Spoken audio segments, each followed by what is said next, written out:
ఈ నెల 6న సీఎం రేవంత్ రెడ్డి జిల్లా పర్యటన జయప్రదం చేయాలని ఉమ్మడి జిల్లా ఇన్ఛార్జి మంత్రి జూపల్లి కృష్ణారావు కోరారు.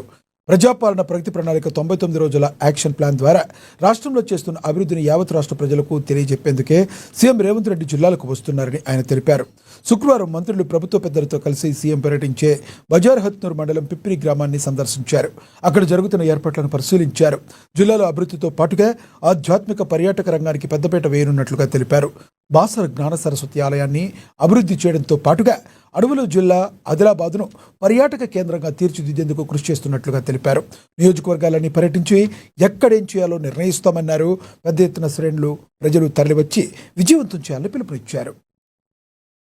చేస్తున్నటువంటి వాస్తవాన్ని ఈ మీటింగ్ ద్వారా 99 రోజుల పరిపాలనలో భాగంగా యావత్ రాష్ట్ర ప్రజలకు తెలియజెప్పడం కోసమే ఈ యొక్క మీటింగ్. దీంతో పాటుగా ఏదైతే ఈ యొక్క ఆధ్యాత్మికత కోసం ఇప్పటికే మనం భద్రాచలం గురించి అనౌన్స్మెంట్ చేయడం జరిగింది. సుమారు 500 కోట్ల రూపాయలు.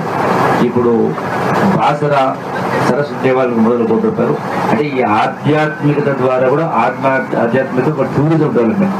అందుకే ఈ అన్ని అభివృద్ధి కార్యక్రమాల ద్వారా ఈ అడవి ప్రాంతమైనటువంటి ఈ యొక్క ఆదిలాబాద్ జిల్లా టూరిజం కూడా పెద్ద ఎత్తున నిధులు రాబోతా ఉన్నాయి. ఈ మీటింగ్ తర్వాత కూడా ప్రతి నియోజకవర్గం తిరిగి ఎక్కడెక్కడ ఏమేమి చేయాలో వాటికి కూడా టూరిజం శాఖ మంత్రిగా వీటిని కూడా కార్యక్రమం చేసే కార్యక్రమం చేసుకోవచ్చు.